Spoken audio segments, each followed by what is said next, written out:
Please join me in prayer. Precious Heavenly Father, we thank you for all of the LWML women and men who have come to AOL to enhance their passion for serving the LWML women of our churches and communities. Lord, we pray for each one of them and ask that the Holy Spirit fill them with wisdom and knowledge this week.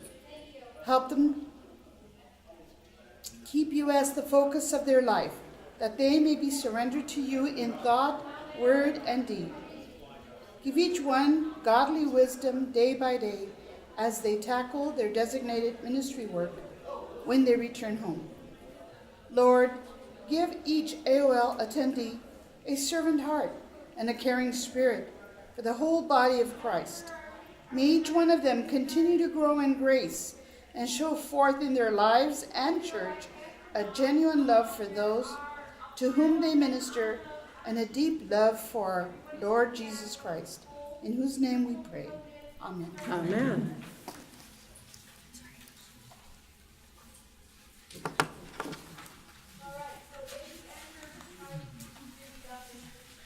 Welcome to the 2018 Assembly of Leaders Mission Grant Seminar. We hope you will follow the leader to mission grant success. Remember, mission grants are chosen by the Holy Spirit, but implemented by you. Our goals are to help you understand the criteria that go into a viable mission grant proposal so that you may apply this in your information in your districts, to give you an overview of the National Mission Grant Committee on which you may want to serve.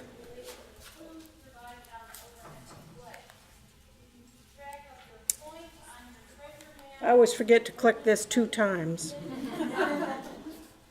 Who are we? We are 5 committee members who indicated our interest in the Mission Grant Committee. It's a 2-year term, and we are selected by the EC, and especially the Vice President of Gospel Outreach.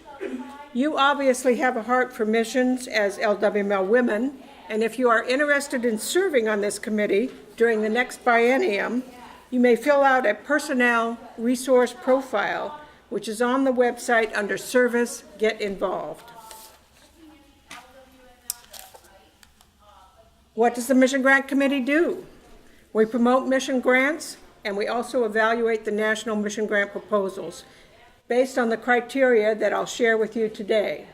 We do all this with the guidance of the Holy Spirit. First, I'd like to give you an overview of the Mission Grant Committee. We engage through resources. We promote the LWML mission grants through resources which we make available on the website and which I hope you've seen and used. These resources include mission grant stories, describing and explaining the grant and how it will be used to spread the gospel, 4 prayers, devotions, Facebook posts, bulletin blurbs. These resources are all written and uploaded to the website during the first 6 months after our national convention, which is a lot of writing on 23 grants in 6 months. Thank you for that. You're welcome. It is fun, though. We also engage with our missionaries. We strive to bring you the joy, devotion, and energy of our missionaries in the field, both here and abroad. You can help support these dedicated people in many ways. You can tell your congregations about them, support them financially, communicate with them via social media, Skype, and email, and invite them to your church upon their return from their mission to hear about their experiences. Once you hear a missionary's story, we hope you will be encouraged to become aware of local mission opportunities. Is there a need in your community that would benefit from a district or national LWML mission grant? Is it an opportunity to spread the gospel? We encourage through real-life stories about the grants. Have you noticed a little E chain here going? Encourage, equip. Just wanted to point that out to you. This biennium, we've also written, Your Mite Offerings Have Made an Impact. These stories of mission grants are being implemented are uplifting and encouraging to all of us. You'll find these stories under the mission heading on the website. Shown here are 2 recent stories about our mission grants making an impact. Both are current mission grants. The first one is the current missionary need, LCMS International Mission, which is fully paid.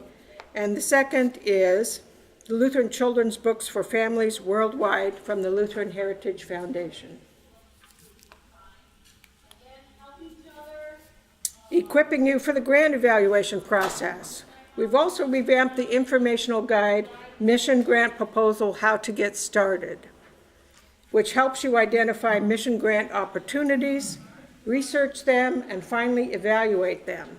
You can find this guide on the website under Mission Grants, Future Mission Grants. And this is what we're doing now. We read, we reread, then we read again. I've probably read the grants that come in for national at least 4 times before January. The mission grant proposals were due September 30th, and from November to January, this is when we read them. Then in January, President Patty, along with our 2 counselors, Pastor Mundell and Pastor Schussler, and representatives from LCMS, will work with us to evaluate and select approximately 35 to 40 grants. And Angelina, for heaven's sakes, I've missed Angelina. I'm sorry. And then we will select these grants, which will appear on the ballot subsequent to approval by the Executive Committee and the Board of Directors. I want to stress, though, that the LCMS, when they come, they don't help us select any grants. They will give us some advice and some information about some of the grants that may not be apparent. It may be some things that LCMS in particular might know about. For example, certain countries that have problems about getting the money to where it needs to go.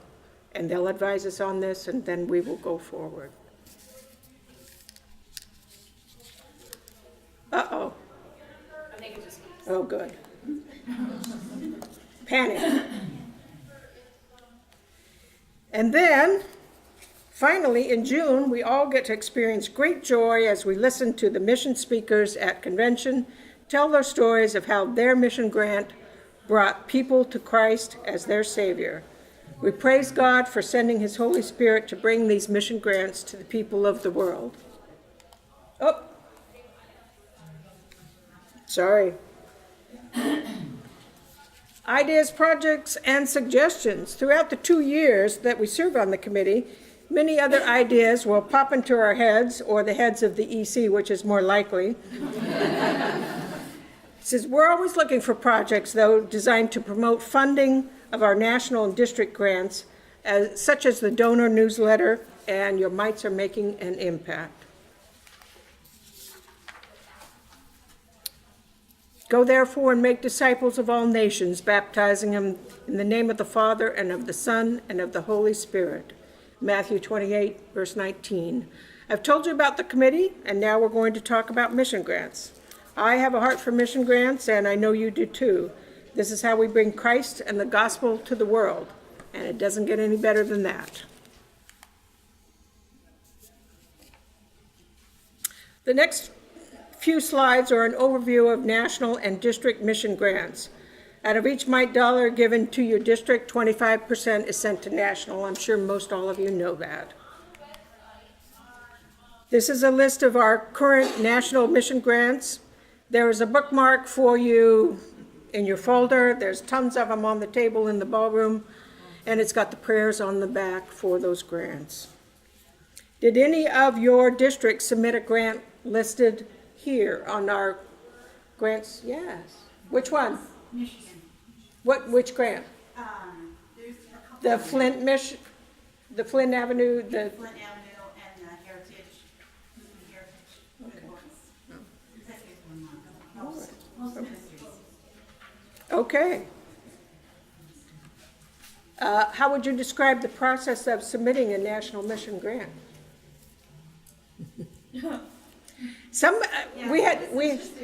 Interesting. We had one person say it was exciting. Yeah, it is exciting. Yeah.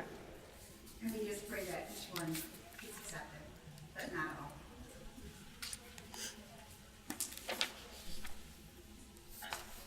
And this is a listing of our national mission grants and the funding to date. This information is also available on the website under mission grants. I know some of these things are hard to read, but if you check out the website, they are there. Did you know that the LWML MITE goal has increased from $1 million in the year 2000 to $2 million in the year 2015? That's a huge increase. Think of the impact if each district would increase their MITE goal by 5% each year. Do any of your districts have an incremental increase in your mission goal? Yes. Yeah, some of you We do. go along with what international does, we do the same. Whatever your increase is, that's ours. We strive for an increase, but not by any set percentage or whatever. You strive for an increase, yeah.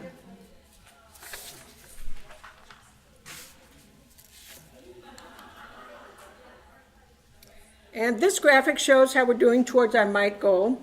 All of you have probably seen this if you receive our e-news. It would be a good graphic to copy for your districts and to use in your individual congregations. If you aren't signed up for e-news, please go online and sign up. Then this is just the opposite, saying that 75% of all of the MITE dollars stay in the districts. Next, we'll talk about current mission grant data. And I realize how difficult this is to read. It was very difficult to get it on a PowerPoint. But what I would call attention to on this grid is probably this number right here, which is 171, and this is the total of all local grants from the districts. This being the most popular category. Popular may be not the word, but that's where your interest lies with local grants. And that's as it should be. So I'm from the Mid-South, is that 33? 11? I can't quite tell. 11. Mid-South is 11. Okay. Yep, that's 11. And this grid is also going to be on the website, so you can look it up and see. District mission grants vary widely. The grants include international, national, district, and local. The VP of Gospel Outreach has many responsibilities, but a primary task is the evaluation of submitted mission grant proposals. This process differs with each district. Some will make recommendations to your EC. Some of you have committees that will evaluate the grants for the EC and the BOD. You will receive a variety of proposals, though, from a very diverse spectrum. And this grid shows you all these categories. And then this one gives you the dollar amounts that were spent on these categories, with the highest number going for local grants.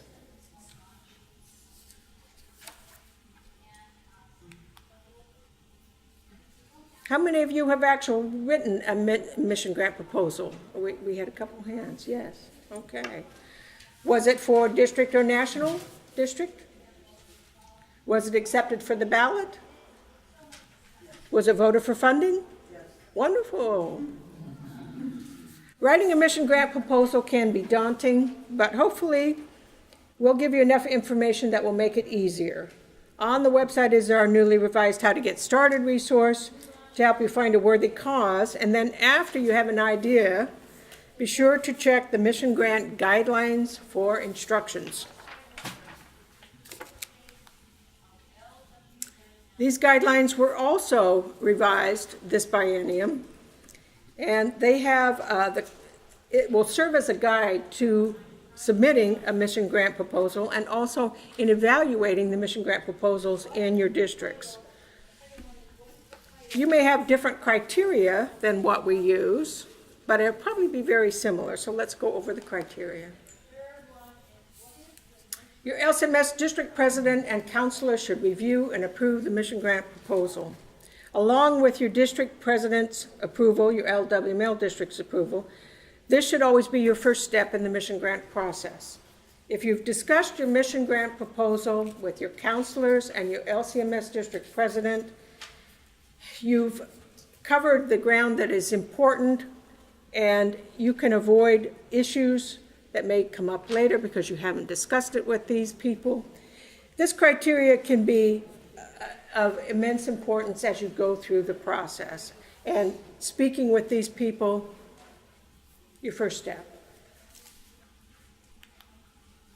Be mission and emphasis, extending the ministry of the word. In other words, spread the gospel. This is of primary importance. If the proposal isn't spreading the gospel, it should not be considered. Some of the proposals are more physical than spiritual. I understand this, such as compassionate care or supplies. But you have to make sure that the proposal has an even stronger spiritual part.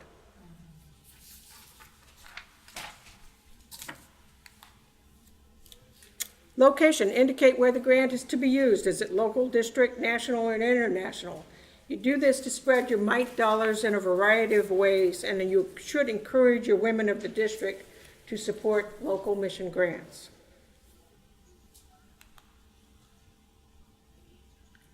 Does it fit into the plans and projections of the LCMS, and is it in agreement doctrinally with LCMS? If you have started this process in consulting with your pastoral counselors and your LCMS officers, you've got this covered. Someone told me this was President Harrison. No, I don't think so. It would be appropriate probably with the beer there, but no. Well, it might. It might. Is it current and ready for implementation? Are the people submitting the grant proposal ready to act, build, serve, whatever the proposal is about? Will it be ongoing in nature? This is sustainability. Proposals should be ongoing in nature with the assurance of continuing after the grant monies are expended.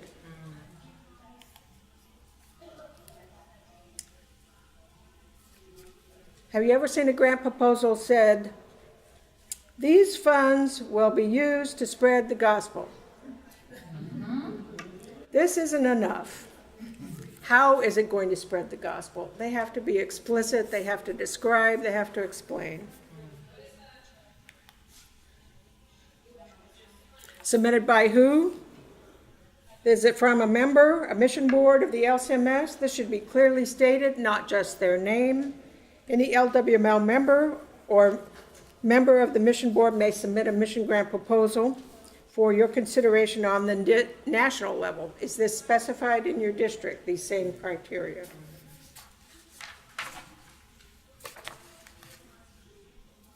Has it been approved by the appropriate LCMS district, national, international, or mission grant executives?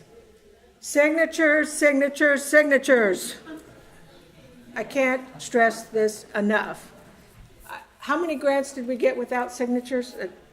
It's just, what are you going to do if it's not signed by the people necessary? It's not going anywhere without the necessary signatures. It's important to begin this process early. If you're submitting a mission grant, which is why we have in our guidelines, you should try and contact these people before August 15th in order to give them time to review the grant and sign it for submission. So you may want to take that kind of a guideline and put it in your districts. Then you're not scrambling to get signatures in the last week before the grant is due. In order to use any photos, include a signed photo release form as part of your mission grant submission procedures. Do this so you can use the photos in your conventions and on your website. And it's of primary importance, Patty brought this up in the last session, that you get this photo release, especially if you have children in the pictures. So keep that in mind. Angelina. I just wanted to point out, I did get a question when we were looking at, when people were writing rounds, and they asked, well, this was an organization, they said, well, we already have a photo release form for those people. And I said, and they wanted to know, they still have to have this one, and Yes, they do have to have this one because their photo release forms protect their organization, not ours. Okay.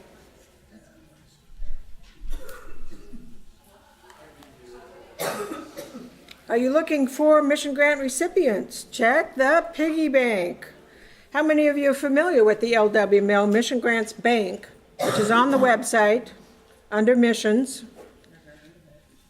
Okay, check it out.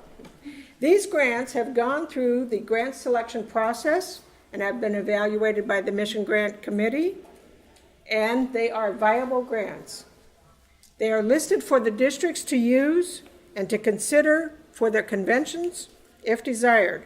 Be sure to check on these grants just because they may be one from your district, which you can take back to your convention and put on your ballot. They've already gone through the vetting process. And Mary Hamilton that's listed on the bottom is very, very helpful. Yes, she is. And I was just coming to that. The LCMS Grants and Foundations Office is where Mary Hamilton is the Grants and Foundations Coordinator. And her information is there on the screen. It's very simple, mary.hamilton@lcms.org. So these grants, they were approved, but were they the ones that were not chosen? That's at right. the convention? Okay. We send approximately 40 grants, I think, to the committee for the ballot, yes. And then you've got all of these that get voted, and then you've got the ones that don't get approved for funding. So they've made it through the process as viable grants. Got it. Yes. Could you reach out to them and say your district, like say it's a huge amount of money, your district's not gonna be able to do the full one. Could Right. you reach out and say, could you lower the grant amount? Would they take partial funding? Yeah, partial funding. I don't see why not. I don't see why not. And in reaching out to these grants, you may find that they found other sources of funding or not. So get in touch with them and find out what can be done. Right, like if they needed like $20,000 for a building, well, maybe they already found the building, but maybe they need $5,000 for materials. You could do some other related. So maybe they got part way through the grant, or maybe they found they needed additional funding that you could help with. Yes. After, when you send the ones that don't get funded by national, Mary Hamilton often takes a grant and breaks it down into pieces. The other thing to keep in mind, and Mary Hamilton has been very helpful, if you get, as a VP of Gospel Outreach, and you get down to about a month before all your grants are due, prior to your convention, to submit proposals, and you find out that you only have 4, and that's not quite enough to put on your ballot, contact Mary Hamilton. Maybe you have 10 and you need 30. Maybe you have 15 and you need 40. I don't know what your situation, each district is different. Mary Hamilton can send you stacks of grants to put on your ballot.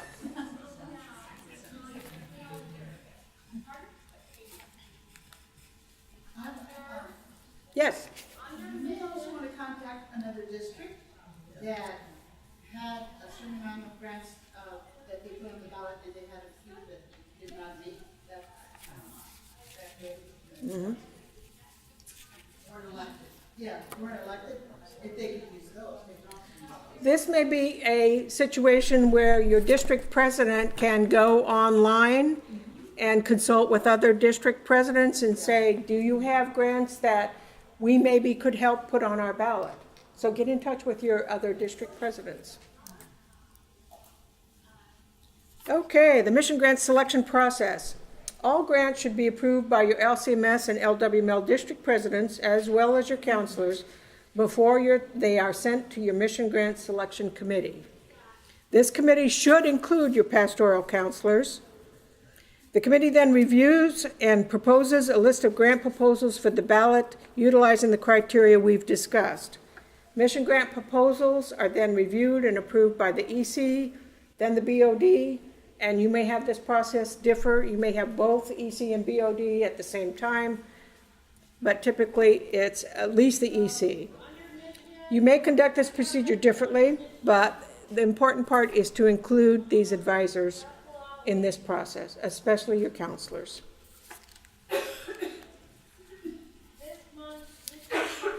As you begin your mission grant selection process, remember these steps.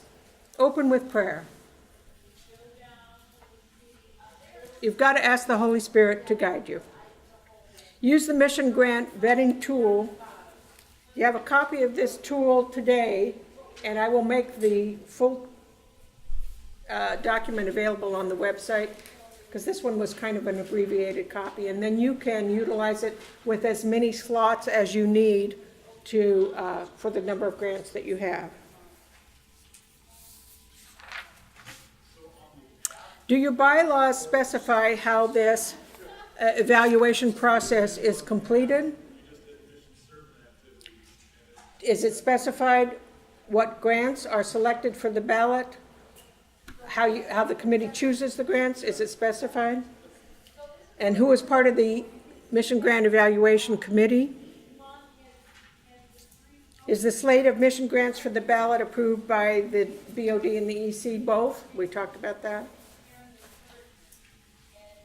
All of these things, I'm just trying to remind you of things that you should look at that should be in your bylaws, how the procedure is conducted. The order in which each is paid. How do you determine the order in which each of the grants are paid? Some districts pay according to the number of votes each grant received, with the grant that received the most votes being the first paid. We also have, as I've learned during discussions, that many of your districts will contact the grant recipients to find out when they need the money. And I think that's a really good way to go. You have a guideline that you're going to pay one first, which received the most votes. But what if they don't need that money right away and another grant that is approved does? So be in touch with your grant recipients. Do you have a grid for counting your votes of the mission grants on the ballot that were approved? And so you had all your delegates vote, and you've got 15 grants on the ballot, and then you have to sort out who got the most votes. So I've worked up a grid. I don't have it here, but I will put it on the website. It's an Excel grid, and it actually worked pretty slick. So I don't know whether you have that or not, or whether you still do it the old-fashioned way of just putting it on a piece of paper and counting for hours. So I'll make that available to you.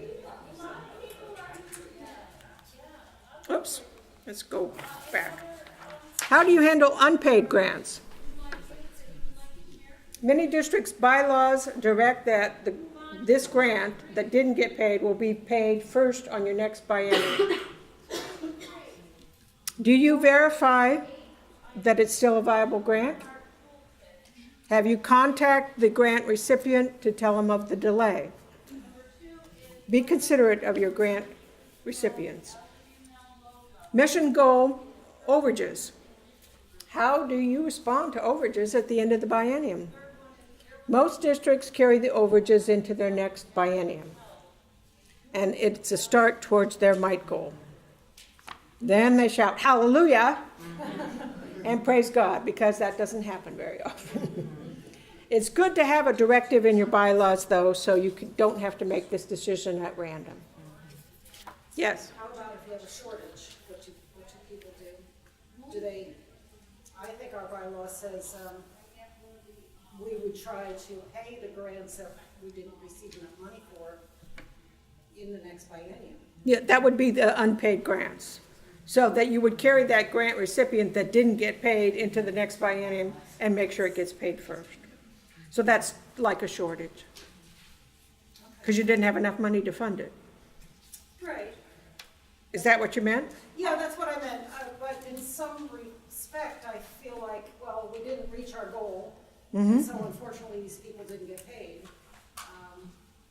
And then we move on to the next biennium. But you pay them in the next biennium. Well, that's the way we do it now, but I wonder, So like an I art. almost want to be hard-hearted about it, but we didn't make the goal, and I'm sorry you didn't get paid. Ladies, we better step it up in the next biennium, or we'll hit the situation. Yeah, so the way that we kind of, I don't wanna say are hard-hearted, but we take that grant and put it towards our, because we set a budget and say this is how much we have. And so kind of the way that we, and we said, punish ourselves, is we can't choose as many new grants then. Right. You know what I mean? That's what our district does is, Yeah.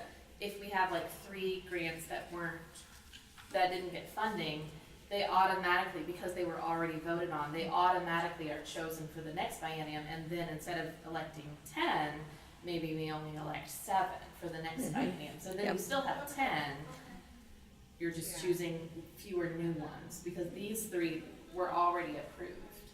And elected. Yep. You did. You did make that commitment. Back on the voting, our district office helps us get the clickers. Oh. And then, and the man from our, the pastor from our district office comes down and runs the laptop. Yeah, in some of the larger districts, and Sally is in one of the largest districts in Missouri, yes, I think electronic voting is, you've got to have that. We pay something like $50 to have a website available to us. It's very inexpensive, and we have some computers available, or tell people to vote on their own personal devices, and we vote, and we get the results immediately. It categorizes our grants according, I don't know what, I'm not a computer person, but our lady that does it puts it in like how many votes it needs to be, and it categorizes it for us. This is what you pay, and this is Yeah. what comes out. Can you share that information on the DP? I will try to get it from, I don't know what their website is, but I'll find out and put it on there. Thank you. How do you verify that the right people are voting? They have, each person is given a PIN number when they register, each delegate is given a PIN number, and they have to use that to vote. And once that PIN number is used for that particular voting time, it can't be used again.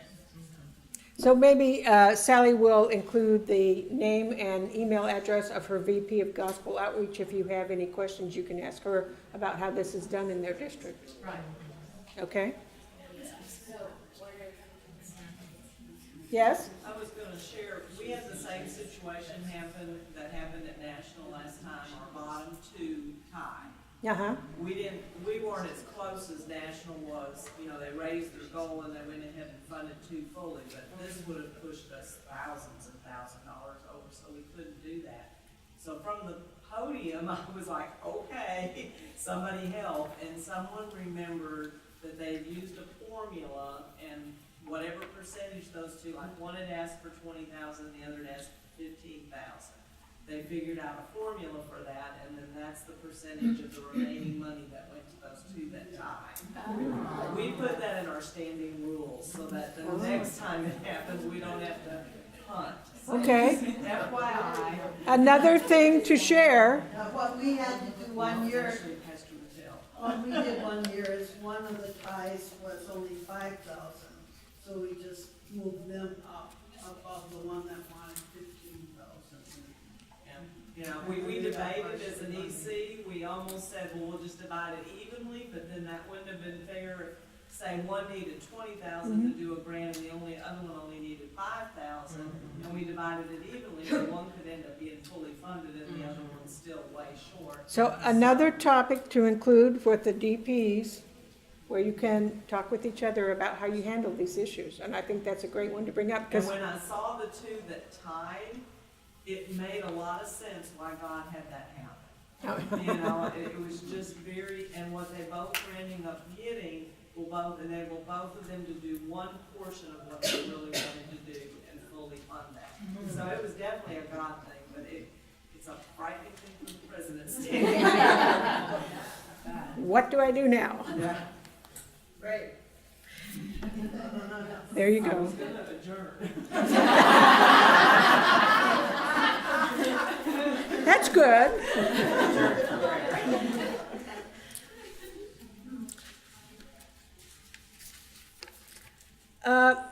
Next one, how does your district handle a speaker when their organization has a mission grant proposal on the ballot? Your district bylaws and standing rules should clarify how this is handled. At the national level, the president is made aware of this and schedules the speaker after the mission grant vote is taken. Also, the exhibitors are asked not to campaign for their grant. Now, we've had a lot of discussion about this in different aspects, in different districts. Some thought that it was okay to have the exhibitors who had mission grant proposals talk about their mission grant proposal in order to explain and inform the people that were voting. One district said that they invited everybody that had a mission grant proposal to exhibit. So they were all on equal footing, and they all had that opportunity. So, and then we talked with President Patty, she was here last session, and she said that we don't really put any restrictions on anybody that is on the exhibitor floor that may have a mission grant proposal. She also gave us the example of the comfort dogs, which you have a comfort dog on the exhibition floor, and sure enough, they got voted in. I mean, who can resist the comfort dog? It was two of them. Two of them. I need a comfort cat. And the other one didn't bring the dogs. But the other comfort dog exhibit had a That lot was of there. dogs, and they were the ones that were given. And they were the ones that got voted on, so. Gotta bring this puppy. You know, I think you have to use your discretion as to how you want to handle this. But make sure you figure out a way and it's specified how you're going to handle it. Sally? Another thing with the electronic voting, we did our electronic voting for our mission grants before convention. Oh. So then we didn't have a problem with our mission grant speakers or the exhibitors. That's interesting. Well, that's not something that can change from the floor, so, Yeah. you know, we couldn't vote on our candidates and we couldn't vote on bylaws ahead of time, but the mission grants can be voted on. So did you all hear that? They had voting prior to their convention. Prior to their physical convention, they voted on the mission grants. Like how far in advance? It was just, A week? I don't remember, I'll let you know that too. It was very close to convention, Okay. but it wasn't. No, it was more than a couple hours, it It would- was a day or so. Yeah, it was probably within that week prior to the convention, I would guess. Yes?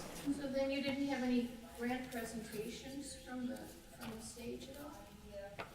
No, If you voted on them before convention? oh, you mean like a video? The video was online, we had our video running on our website ahead of time. Oh, okay. Interesting idea.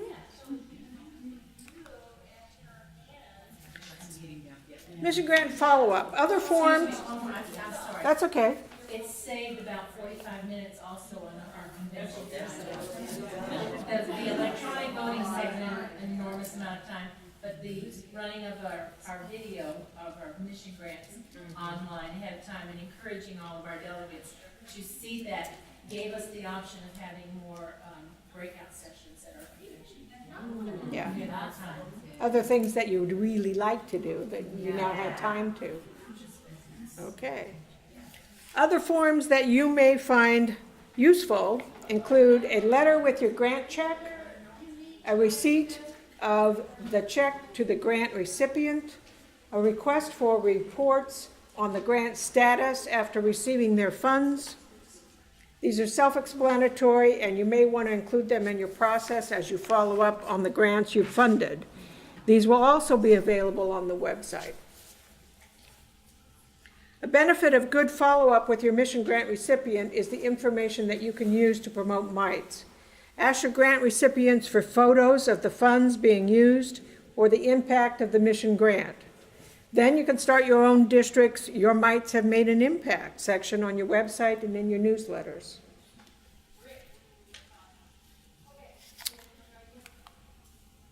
And this would be one of those examples.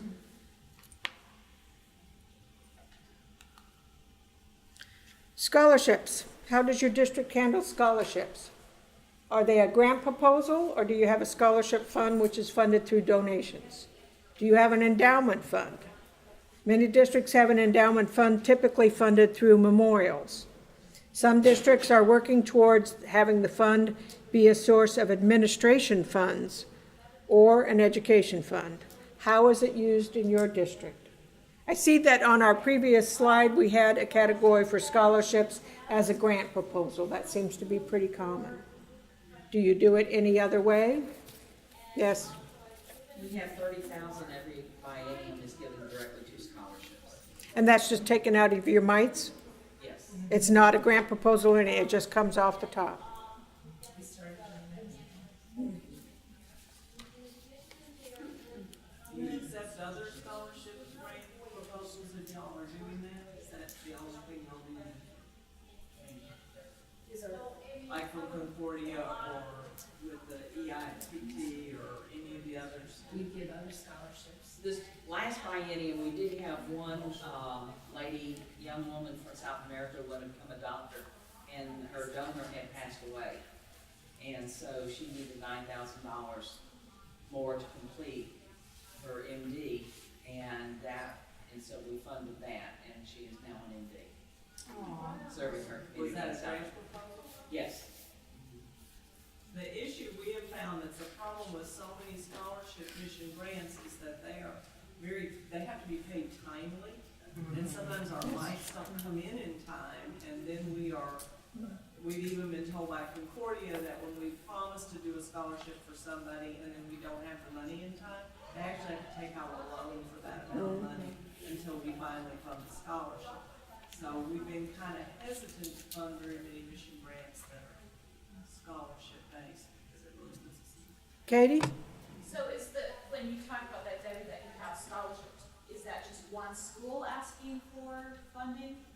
How do you do your scholarship? Concordia Austin or Concordia Texas has the DCE program, and they usually submit a Okay. mission grant. In our district, we always have a grant for scholarships, and then the students, no matter what Concordia they go to, if they're from our district, they can apply for one of those grants. Currently, we're giving $18,000 grants per year.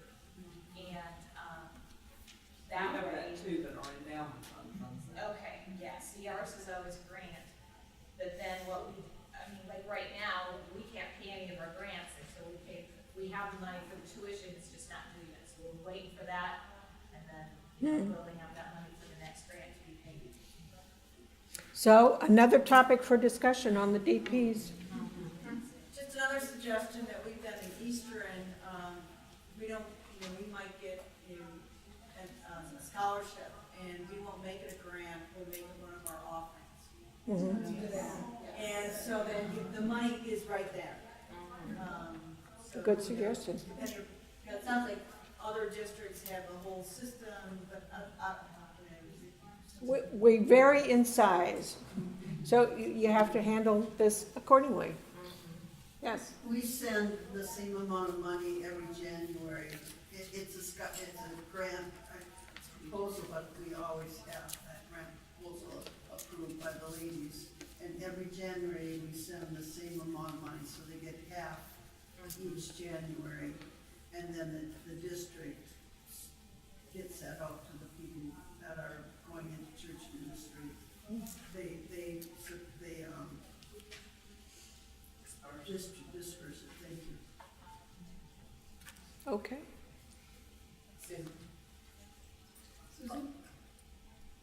One more. Going along with what we're talking about having the money in advance.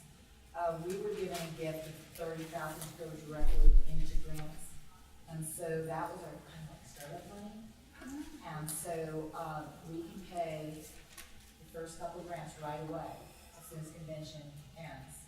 If they are, need it right away, like for scholarships, because we did one for Concordia this year. And they were able to get their money before the year started. And then, as we collect our mics the rest of the year, we keep telling everyone, now remember, just because we pay off the grants, we're not done, because we have to get that reserve ready for the next time. And so we've been doing that the last 2 conventions, and that's really worked out well, and it's so exciting because we can pay a couple of grants as soon as the convention is over. Neat. yeah, this last convention, we paid all the grants off. Yeah, we met, we set a goal, and we had enough money to approve all the grants. So pretty exciting. And I will also point out, the Southwest Pacific Southwest, district, every one of their grants is local. Every single one. It's in our bylaws. Yeah. If you're not in that Pacific Southwest district, we don't fund you. And it has to be used within the district. The money has to be distributed and administered within the district, and that is because it is such a huge district, and there are many needs, we have a lot of inner city. It has to stay there, because we just have so many needs. So just something to consider. It is something to consider. It's very important that you look at things outside of your community. That's how you do a lot of outreach. One of the things I wanted to mention before Sure. you finish, is that don't wait until the very last to start campaigning for mics in your churches. Because these are really nice to post out into your districts. And also on the Our Mics Make an Impact, choose one of them and spread information out to your congregation. Make them mission-minded, make them love missions, to be able to share the love of Jesus with everyone in their community and throughout the nation. And so that way, some people don't even know about missions. They don't know about these things. They don't know what they're about, you know. So maybe someone in your congregation can do the research on one of the missions and do a presentation, and then have a mic collection. But these are wonderful. That's my street. And to go along with what Angelina was saying, Your Mics Have Made an Impact are heartwarming personal stories about that grant money. And that churns at the hearts of those people in your congregation when you share those stories with them. And then you get out the mic box. One other thing I wanted to mention is, I know there's some new presidents. We have in this biennium started using district presidents and vice presidents to actually hand the check to the RSO or the time that's being paid. And so if I call you, it's because I'm going to ask you if you want to deliver a mission grant. And it's a lot of fun. I've gotten a lot of feedback from district presidents that they just loved it, they enjoyed it, it was heartwarming, and it's a beautiful thing to do. Yes. To actually vote, right? It's So exciting. Yeah. Sally has done that several times, being located in Missouri, but It is the most important. it is. To receive that thanks from the people that are receiving the grant. And you realize that thanks isn't just for you personally, it's for all of us, you know, and then you get to take that back to the women and say, these people are really appreciative. That's so great. Yeah, it is. Okay. And then here at the very end, what do you do? This is the most important thing that you can do as Lutheran Women in Mission. Pray for your grants, pray for your committee, pray for your grant recipients, pray for the grant proposals that were not funded, pray for your leaders, pray for yourself, pray that the Holy Spirit will guide you in all you do. And I hope this was helpful. And if you have any questions, you can contact Angelina or myself. Our email addresses are on the website. And thank you for coming.